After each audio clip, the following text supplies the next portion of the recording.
The observation deck of the Lunar Joint Training Facility buzzed with activity.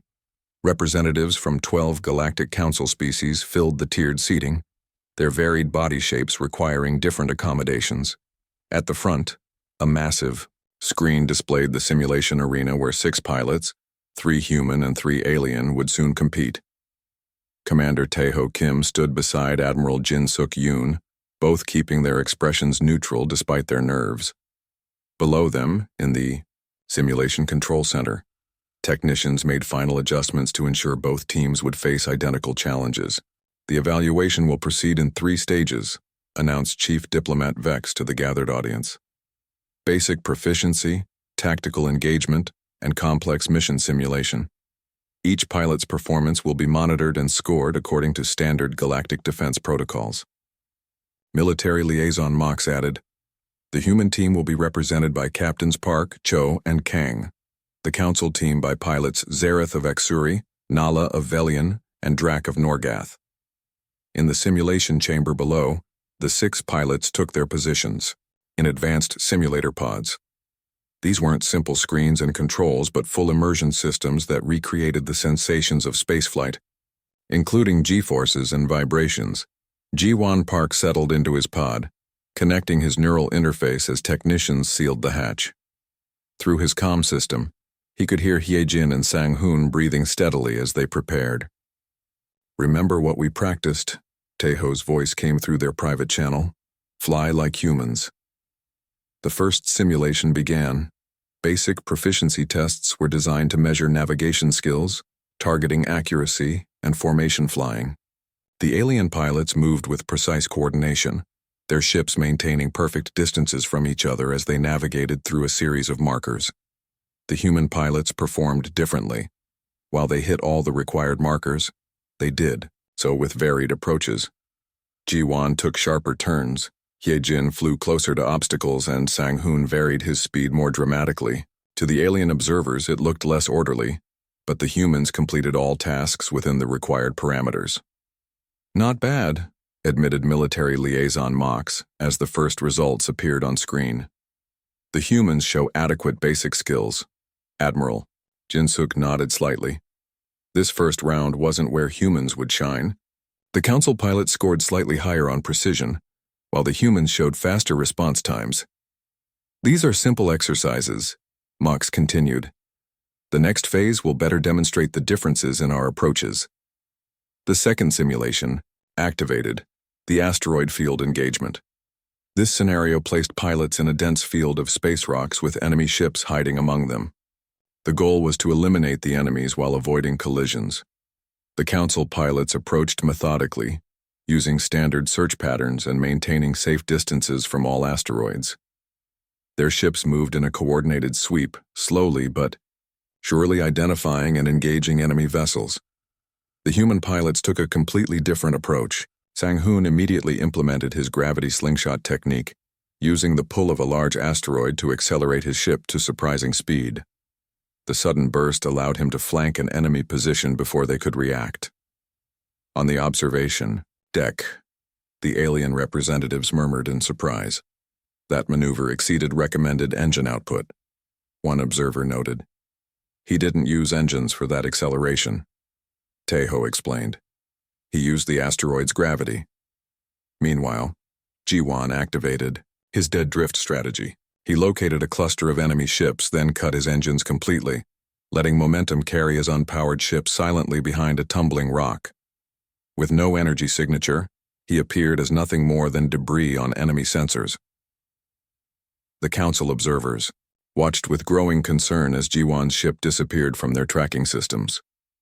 "We've lost visual on Captain Park," one technician reported. "No, you haven't," Tae-ho said calmly. "Watch." Ji-won's ship drifted silently past the asteroid, directly into the blind spot of an enemy vessel. At the perfect moment, he restarted his engines and opened fire. 2 enemy ships were destroyed before they could respond.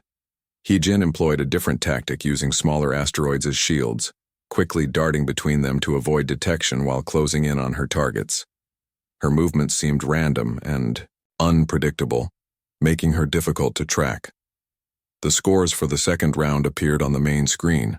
The Council team had destroyed 70% of enemy targets with no damage to their ships. The human team had eliminated 92% of targets, though Ji-won's ship had sustained minor damage during his risky drift maneuver. The alien observers looked at each other with surprise and confusion. This outcome didn't match their predictions. Interesting techniques, Vex admitted, though somewhat unorthodox. Admiral Jin-suk smiled slightly. We have different approaches to the same problems. The final simulation was the most complex. A planetary defense scenario with a rescue element. A colony on a gas giant's moon was under attack. Pilots needed to defend the colony, then rescue stranded personnel from a damaged station in the planet's upper atmosphere. This time, the differences between the two teams became even more apparent. The Council pilots split their responsibilities logically. 2 ships engaged the attackers while the third prepared for rescue operations. They communicated, with perfect efficiency, using standardized protocols and formations. The human team again took an unexpected approach. All 3 pilots engaged the attackers first, using coordinated but seemingly chaotic patterns that confused the enemy targeting systems. They eliminated the threat in half the expected time, then quickly regrouped for the rescue. Now comes the difficult part, Taeho said quietly to Jin-suk. Hyejin's atmospheric dive. The damaged station orbited dangerously close to the gas giant's upper atmosphere. Standard approach would require a slow, careful adjustment to match orbits, then a cautious rescue operation. Hyejin did something entirely different. She angled her ship directly toward the planet at full speed. What is she doing? Gasped one of the Council observers.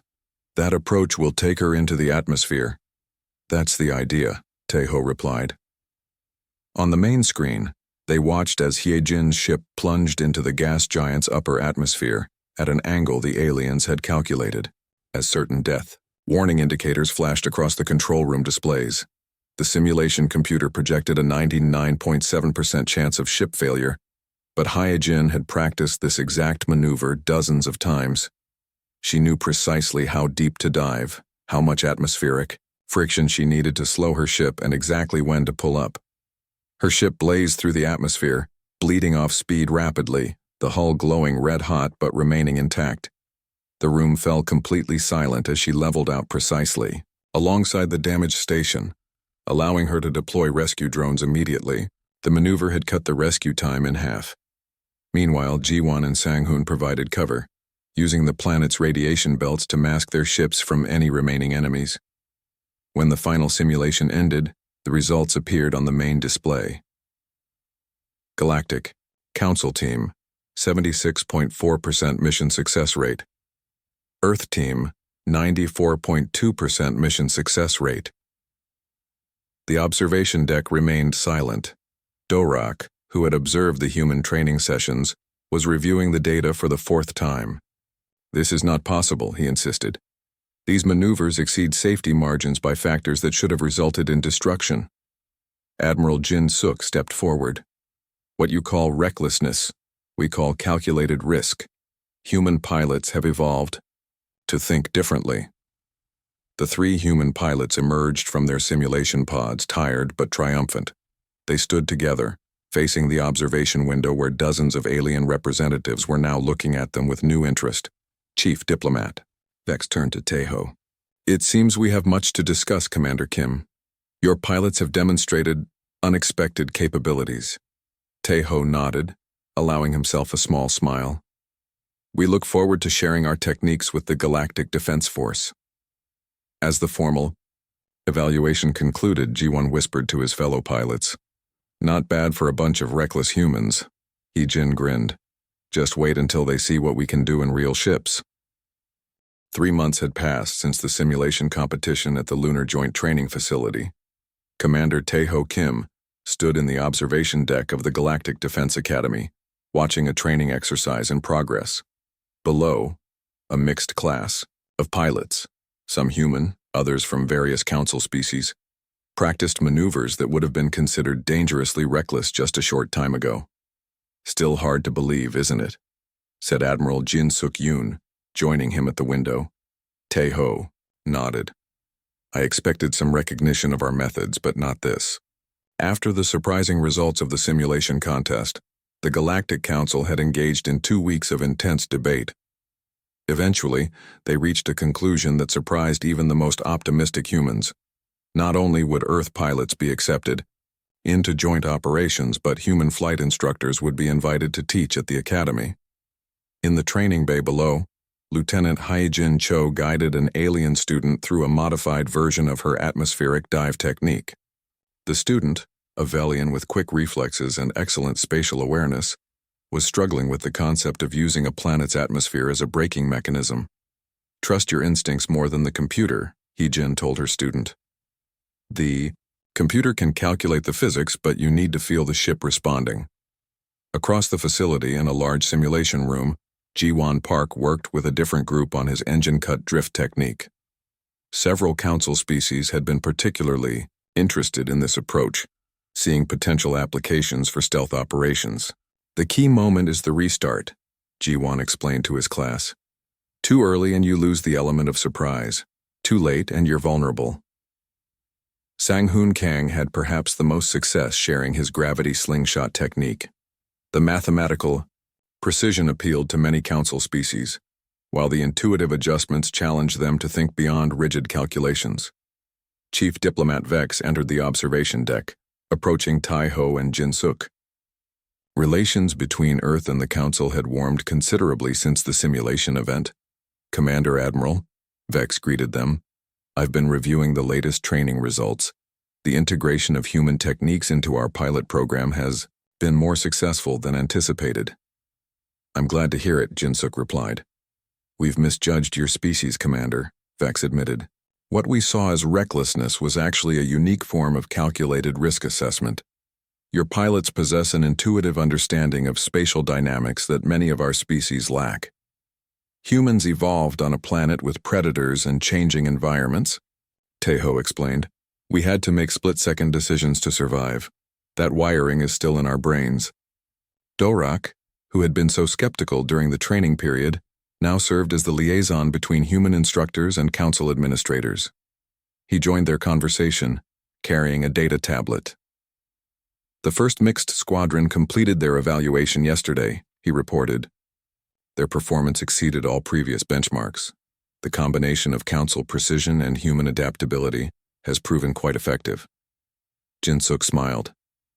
"Two different approaches, each with their own strengths." "Indeed," Vex agreed.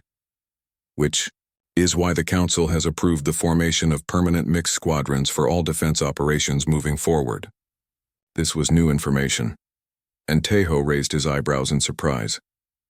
"That's a significant change in policy." "The data supports it," Dorak said, displaying charts on his tablet. "Mixed human council squadrons show a 23% higher mission success rate and a 17% lower casualty rate than homogeneous squadrons. There's more," Vex added. "The term human-style approach has entered our tactical vocabulary. It's become shorthand for creative solutions throughout council space." Below them in the training area, an instructor called out to a student who had taken an unnecessarily complex route through an obstacle course. "Why not try a human approach to this?" Jin-suk and Tai-ho exchanged a glance, both feeling a sense of pride at how far things had come. That evening, the 3 human pilots who had started it all met in the Academy's dining hall. Despite their new status as respected instructors, they still preferred to eat together when possible. "How are your students doing?" Haijin asked Ji-won. "Making progress. The Norgath pilots picked up the drift technique faster than I expected. Their reaction time is incredible." He took a bite of food. "What about yours?" "The atmospheric dive is still challenging for most species. They trust their computers too much and their instincts too little." She smiled. "But they're learning." Sang-hoon nodded. "My class completed their first live asteroid field exercise today. No crashes." "No crashes?" Ji-won laughed. "Then you're not pushing them hard enough." "Trust me, they were at their limits," Sang-hoon replied with a small smile. "Not everyone learns by crashing hundreds of times like we did." Commander Taeho joined them, sitting down with his meal tray. "Good news. The Council has approved permanent mixed squadrons." All three pilots looked pleased but not surprised. The success of their methods had been clearly demonstrated over the past months. Also, Tejo continued, I've received word about the Centauri border situation. This caught their attention. The Centauri system had reported incursions by an unknown species not affiliated with the Council. The situation had been tense for weeks. The patrol squadron that intercepted the unknown ships included 4 human pilots, Tejo said. They used Hyejin's atmospheric dive to escape an ambush near the gas giant. The entire squadron returned safely. Hyejin sat a little straighter, a quiet pride in her expression. In combat situations against hostile species, mixed squadrons with human pilots have consistently reported higher survival rates and mission successes, Tejo added. The Council is taking notice. The following morning, a new class of pilot trainees arrived at the academy. Among them were 15 humans, the largest Earth contingent yet, and representatives from 20 Council species. They gathered in the main briefing room where Admiral Jin-suk welcomed them. Each of you brings unique abilities to this program, she told them. Some of you excel at precision, others at adaptability. Some rely on calculation, others on instinct. You are not here to abandon your natural tendencies, but to complement each other's strengths. She displayed an image of the first mixed squadron, which included Ji-won and 2 Council pilots who had once criticized human flying as reckless. 3 months ago, these pilots could barely communicate due to their different approaches. Today, they form one of our most effective defense units. After the briefing, Tejo walked with Jin-suk through the academy corridors. They passed the simulation rooms where Hyejin was demonstrating a training exercise to a new group of students. Watch closely, she was saying to a mix of human and alien trainees. This maneuver looks impossible at first. The calculations say it shouldn't work, but I'm going to show you why it does. They used to call us reckless, Jin-suk reflected as they observed the class. Now they call us teachers, Tejo replied with a smile. In the years that followed, the integration of human pilots into the Galactic Defense Force became one of the most successful cross-species collaborations in Council history. The term reckless gradually disappeared from discussions about human flying styles, replaced by innovative and adaptive. When a new threat emerged from beyond Council space, the first response came from a mixed squadron led by Captain Hyejin, Cho. Her team of human and alien pilots combined mathematical precision with intuitive risk-taking in ways that confused and overwhelmed the enemy. What had once been seen as humanity's greatest weakness in space combat had become their greatest contribution to galactic defense. The species that had been dismissed as too unpredictable, too willing to take chances, had shown exactly why those traits mattered.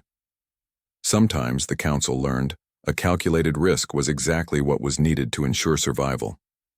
Sometimes, what looked like recklessness was actually the most sensible approach of all. Commander Tejo Kim straightened his uniform jacket as he walked down the gleaming hallway of the Galactic Council space station. The artificial gravity felt slightly stronger than Earth standard, making each step require just a bit more effort. 2 other human officers followed him, Captain Ji-won Park and Lieutenant Sungmin Lee, both decorated pilots from Earth's Space Defense Force. Remember, Tejo said quietly, stay calm no matter what they say. We represent all of humanity. Today. The massive doors slid open to reveal the Council meeting chamber. 7 alien representatives sat at a curved table, their chairs adjusted for their different body types. Chief Diplomat Vex, a tall being with pale blue skin that seemed to shimmer under the light, stood to greet them. Commander Kim, welcome to Central Station Alpha. Please join us. Vex gestured to 3 empty seats across the table. Tejo nodded and led his team to their places. He noticed how the aliens watched their movements with obvious curiosity and something else, concern, judgment. It was hard to read alien expressions, but the tension in the room was clear. Thank you for agreeing to this meeting, Tejo said. Earth is honored to join the galactic community. Military Liaison Mox, a stocky alien with tough gray skin that resembled stone, tapped a control panel. A large holographic display appeared above the center of the table. These are recordings of your military pilots during the joint exercises last month, Mox said. The hologram showed Earth fighters performing complex maneuvers around an asteroid field. The human pilots flew close to the rocks, using them as cover, sometimes passing through gaps that seemed barely wider than their ships. "Your flight patterns are concerning," Vex said. "They appeared dangerously unpredictable." Ji-won shifted in his seat. Taeho gave him a warning glance. "Our pilots are highly trained," Taeho replied calmly. "Those maneuvers may look risky, but they have been practiced extensively." "Practice does not eliminate danger," said another alien, this one with 4 arms and golden eyes. "We have analyzed these flight paths. Your pilots routinely operate with safety margins that our species would consider unacceptable." The hologram changed to show a human fighter diving toward a planet's atmosphere, using the friction to slow down before pulling up sharply and rejoining formation. "This maneuver here," Mox pointed. "Our calculations show a 43% chance of ship failure, yet your pilots performed it 3 times. "With all due respect," Ji-won spoke up, unable to stay silent any longer, "our pilots have exceptional safety records. What your calculations don't account for is human reaction time and intuition." Several aliens exchanged glances. Taeho could almost feel their skepticism. "Intuition is not a factor in our pilot training," said a small, bird-like alien. "We rely on proven mathematical models and strict protocols." "Different species, different approaches," Taeho offered diplomatically. "Humans have evolved to make split-second decisions. It served us well on Earth and now in space." Vex leaned forward. "Commander, please understand our position. The Galactic Defense Force operates as a unified body. All members must follow standard procedures to ensure safety and coordination. Your pilot's tendency to improvise creates unpredictability. Unpredictability can be an advantage in combat," Sungmin said quietly. "Against enemies, perhaps," Mox replied. "But not among allies. If we cannot predict your movements, how can we fight alongside you without endangering our own ships?" The room fell silent. Taeho knew they had a point. Coordination was essential in space combat, but asking human pilots to completely change their flying style might eliminate their greatest strengths. "What exactly are you asking of us?" Taeho finally asked. Vex touched another control, and the hologram changed to show a flight pattern. Neat. Orderly, with ships maintaining precise distances from each other at all times. This is the standard Galactic Defense Force formation. We request that your pilots adapt to these protocols if they wish to participate in joint operations. Ji-won started to protest, but Taeho raised a hand to stop him. "We appreciate your concerns," Taeho said. "However, I believe there's a misunderstanding about human piloting techniques. What may appear reckless to your species is actually calculated risk-taking based on thousands of hours of training." "The numbers do not support your claim," said the 4-armed alien. "Our analysis indicates that human pilots accept a 15% higher chance of catastrophic failure compared to Council standards." Before Taeho could respond, his communication device buzzed.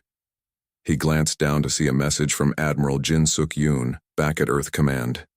"Don't engage. We have a better way to prove our worth." Taeho took a deep breath. "I propose a compromise. Allow us time to review your protocols and consider adjustments to our training." Vex and Mox exchanged glances. Then Vex nodded. "That seems reasonable. We can reconvene in 2 Earth weeks to discuss your progress." As the meeting concluded with tense formalities, Taeho led his team back toward their ship. Once they were alone in the corridor, Ji-won exploded. "They want us to fly like robots. Those formations leave no room for actual piloting skill." "I know," Taeho said. "But arguing wouldn't have helped. Admiral Yoon has something planned." "What could possibly convince them?" Sungmin asked. "They don't value what makes human pilots special." "I don't know yet," Taeho admitted as they reached the airlock to their ship, "but I trust the Admiral." Back aboard their vessel, Taeho contacted Earth Command. Admiral Jinsuk's face appeared on the screen, her expression serious but with a hint of something that looked like satisfaction. "Commander, how did the Council receive you?" she asked. "About as well as expected, Admiral. They think our pilots are reckless. They want us to adopt their standardized protocols. Jin-Suk nodded. I anticipated this reaction. The council species evolved differently from humans. Most of them developed space travel through meticulous planning and collective effort. They don't understand our more adaptive approach. They gave us 2 weeks to consider their protocols, Taeho reported. Perfect. That gives us enough time to prepare. A small smile appeared on Jin-Suk's face. Commander, when you return to Earth, report directly to Lunar Base. We're setting up something special. May I ask what you have planned, Admiral? The Council respects data above all else, Jin-Suk replied. So we're going to give them data they can't ignore.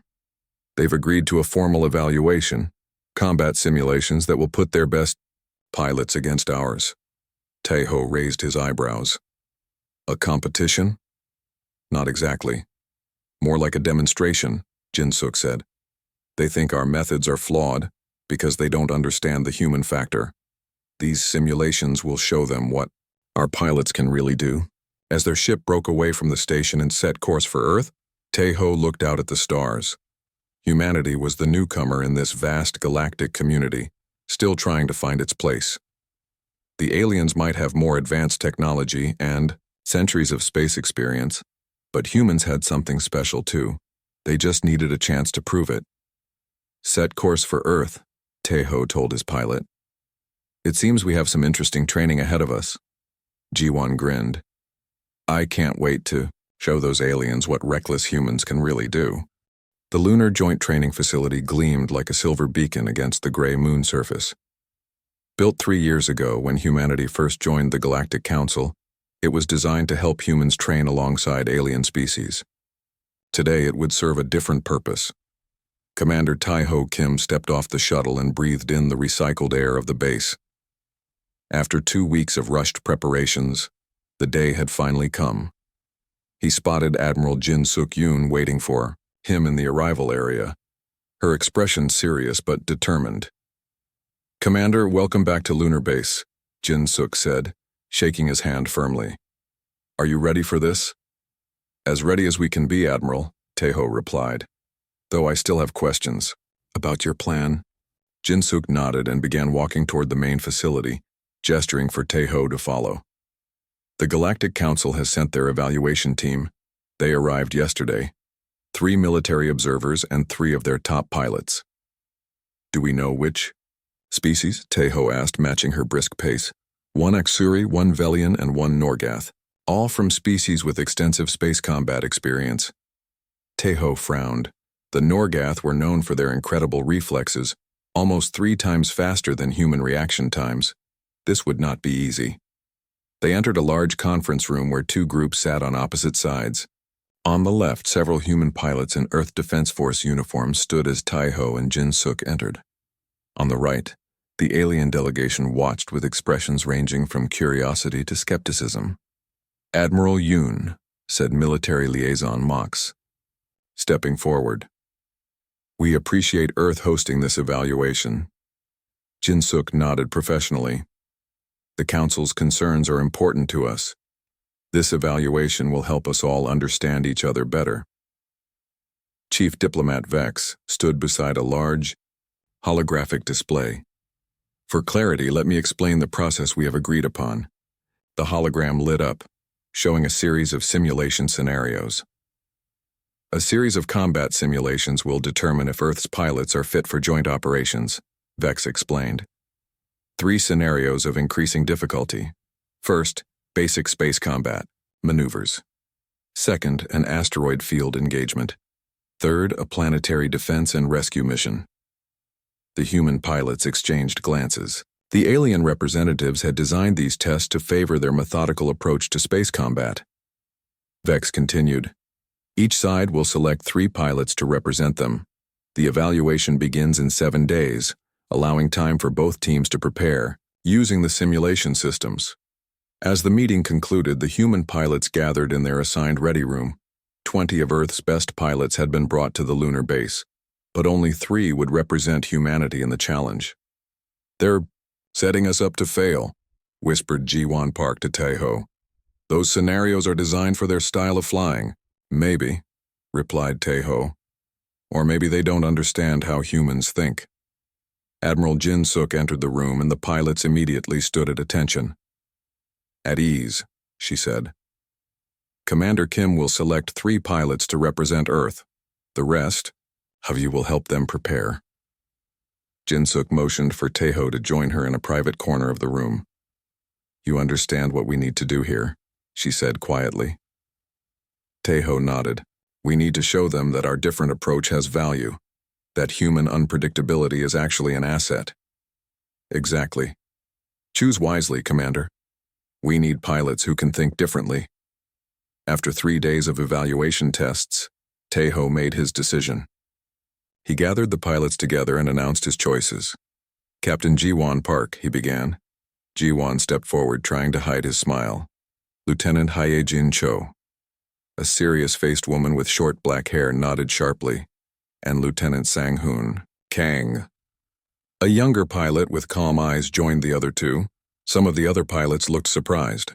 While Ji-won was an obvious choice as one of Earth's most decorated pilots, Hye-jin and Sang-hoon were less conventional selections. They weren't the pilots with the highest scores or the fastest reflexes. They were chosen for something else. These 3 pilots think differently, Taeho explained to the group. They see possibilities where others see only risk. That's what we need to show the council. The training began immediately. While the alien team practiced their precise mathematical maneuvers in one simulation bay, the human team took a different approach in theirs. The simulations are designed to test standard responses, Taeho told his pilots. We need to show them responses they haven't considered. Hye-jin loaded the asteroid field scenario and studied it carefully. The standard approach would be to navigate around the asteroid field to engage the enemy ship, she said. But that's exactly what they'll expect, Ji-won added. What if we use the asteroids themselves as cover? Sang-hoon, the quietest of the 3, spoke up. What if we use them for more than cover? What if we use them as weapons? The 3 pilots began developing maneuvers that seemed illogical at first. Sang-hoon created what he called the gravity slingshot technique, using the gravitational pull of larger asteroids to accelerate his ship beyond normal engine capabilities. Ji-won perfected a dead drift approach, cutting engines completely at critical moments to appear disabled before suddenly reactivating and attacking from unexpected angles. Hye-jin, meanwhile, worked on an atmospheric dive for the planetary scenario, deliberately using a planet's atmosphere to create drag that would allow for tight turns that would be impossible in open space. Admiral Jin-suk watched their progress with growing satisfaction. They're breaking every rule in the Council's flight manuals, she told Taeho. That's exactly the point, he replied. Their rules weren't written for humans. On the 5th day of training, an alien observer, Dorak of the Aksuri species, came to watch the human team practice. His 4 eyes widened as Hye-jin's ship crashed for the 3rd time attempting her atmospheric dive maneuver. That maneuver is impossible, Dorak stated. Your pilot is wasting valuable training time. Hye-jin climbed out of the simulator, wiping sweat from her brow. It's not impossible, she argued. The calculations just need adjustment. Even if you could survive such a maneuver, the G-forces would render you unconscious, Dorak insisted. Human bodies can withstand more than your calculations suggest, Taeho explained. Our pilots train specifically for high-G maneuvers. Dorak watched as Hye-jin returned to the simulator for another attempt. You're wasting time, he observed.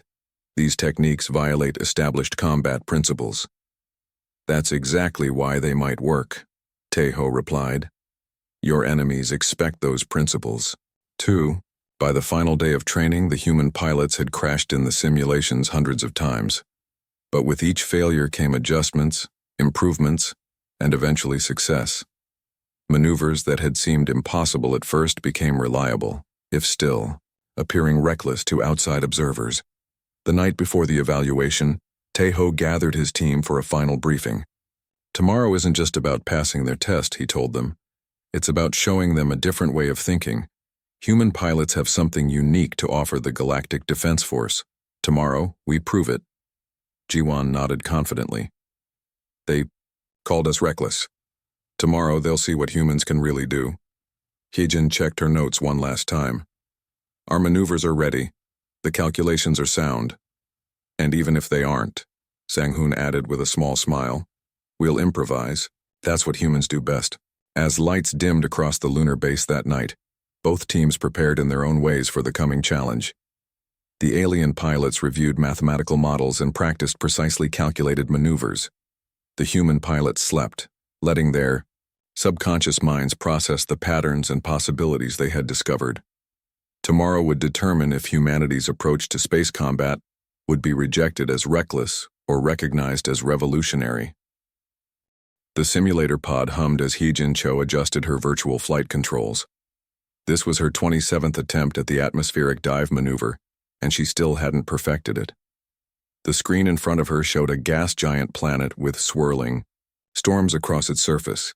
Her mission was to dive into the upper atmosphere, use the drag to slow her ship without burning up, and then pull out at precisely the right moment to intercept an enemy vessel. Beginning attempt 27, she said into her comm unit. Outside the simulator, Commander Tae-ho Kim and the alien observer Do-rak watched her progress on the monitoring screens. Heejin pushed her virtual ship forward, angling toward the planet at high speed. The simulator rocked as she hit the outer atmosphere. Warning lights flashed across her control panel. The ship began to heat up rapidly. Hull temperature exceeding safety parameters, the simulator's computer voice announced. Acknowledged, Heejin replied calmly. She adjusted her angle, slightly, feeling the vibrations intensify. The trick was to find the perfect balance. Too shallow and she wouldn't slow down enough, too steep and the ship would burn up. The heat warnings turned red. The simulator pod shook violently. Heejin held her course for 3 more seconds, then pulled up sharply. For a moment it seemed she might make it. Then the simulator screen flashed red. Simulation failed. Ship integrity compromised. Mission unsuccessful.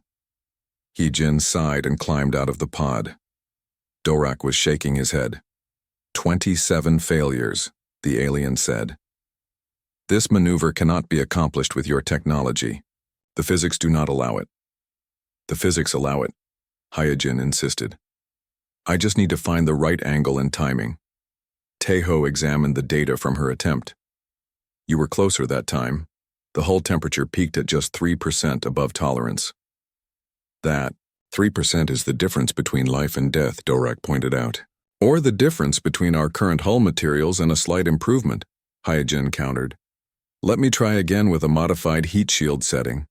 In another simulation room, Ji-won Park was working on his dead drift technique. He cut the engines of his virtual fighter completely, letting momentum carry him silently past an enemy sensor array. Without power, his ship would appear as nothing more than space debris on most scanning systems. The challenge was timing the engine restart perfectly to attack before being detected. Ji-won drifted past the sensor array, counting silently. 3, 2, 1. He hit the restart sequence. The virtual engines began their ignition cycle, but too slowly. By the time he had power again, the enemy ships had detected him and opened fire. His screen flashed red. Simulation failed. Ship destroyed. Mission unsuccessful. Ji-won slammed his fist against the simulator wall. The engine restart. Takes too long, he told the technician helping him. In a real ship, I could modify the ignition sequence. We can adjust the simulation parameters, the technician offered. What kind of restart time do you think is realistic? Half of what we have now. It's possible with the right modifications. In the third simulation bay, Sang-hoon Kang was having more success with his gravity slingshot technique. By calculating the gravitational pull of asteroids in the field, he could plot a course that would accelerate his ship beyond normal engine capabilities, saving fuel and achieving speeds that would catch enemies by surprise. Simulation successful. Mission objectives achieved. Sang-hoon emerged from his pod with a satisfied expression. It works, he told Tae-ho when the commander came to check on him. If we map the larger objects in any field before engagement, we can use their gravity to our advantage. The calculations would take too long in a combat situation, argued an alien observer named Lith. For your computers, perhaps, Sang-hoon replied. But human pilots can estimate these trajectories quickly. We do it instinctively when throwing or catching objects. It's the same principle, just scaled up. Lith looked skeptical. Estimating the path of a ball is not the same as calculating gravitational effects in three-dimensional space. The math is different, but the instinct is the same, Sang-hoon insisted. Humans are good at spatial reasoning. We evolved to track moving objects and predict where they will be. As the day progressed, Admiral Jin-suk visited each simulation, beta check on the pilot's progress. She found Tae-ho reviewing data from all three pilots. How are they doing? She asked. Sang-hoon has his technique working reliably. Ji-won is close but needs more time to perfect his engine restart sequence. Hyojin is still struggling with the atmospheric dive, but she's not giving up. Jin-suk nodded. And what do our alien friends think of all this? They believe we're wasting our time, Tae-ho said with a small smile. They keep saying our approaches violate established principles. Good, Jin-suk replied. That's exactly what we want them to think until tomorrow. After 12 more hours of intensive training, the three pilots gathered in the base cafeteria for a late meal. They looked tired but determined. How is your dive coming along? Ji-won asked Hyojin. Getting closer. I modified the entry angle again and nearly made it on the last attempt. She took a sip of coffee. How about your drift technique? The technicians adjusted the engine parameters. With the new restart time, I completed the mission twice. Sang-hoon nodded approvingly. My slingshot works consistently now. I can plot a course through any asteroid field they throw at us. Commander Tae-ho joined them carrying a tablet. I have the final simulation parameters for tomorrow, he announced. The Council has set 3 scenarios, just as they said. Basics: combat, asteroid field engagement, and planetary defense. Any surprises? Ji-won asked. They've added complexity to each scenario. The asteroid field will contain more objects than we practiced with. The planetary defense includes a rescue mission component. Hyojin looked up sharply. A rescue mission? We didn't practice that. That's intentional on their part, Tae-ho explained. They want to see how we adapt to unexpected elements. But this is actually good news for us. How so? Asked Sang-hoon. Adaptation is what humans do best, Tae-ho said. While the alien pilots will follow their programming and protocols, you three will improvise. That's our advantage. The next morning, final preparations began. The 3 human pilots went through their pre-flight routines while technicians made last-minute adjustments to the simulators. Admiral Jin-suk met with the Galactic Council observers in the control room. Representatives from 12 council species had arrived to witness the evaluation. We appreciate Earth's cooperation in this matter, said Chief Diplomat Vex. These evaluations will help us determine if human pilots can safely integrate into joint operations. We welcome the opportunity to demonstrate our capabilities, Jin-suk replied diplomatically. In the pilot ready room, Tae-ho gave his team final instructions. Remember, today isn't just about completing missions, it's about showing them a different approach. Don't try to fly like them, fly like humans. Ji-won adjusted his flight suit. They expect us to fail. Then we'll surprise them, Hyojin said. We've crashed hundreds of times in practice, Sang-hoon added with a slight smile. We learned something each time. A technician appeared at the door. Simulators are ready, Commander. The evaluation will begin in 15 minutes. Tae-ho looked at his 3 pilots with pride. They had worked tirelessly, pushing beyond conventional limits, finding new ways to accomplish what the aliens considered impossible. Whether they succeeded or failed today, they had already proved something important, that humanity's different approach to spaceflight had value. Good luck, he told them. Show them what humans can do. The pilots nodded and headed for the simulation chamber. It was time to put their unconventional training to the test.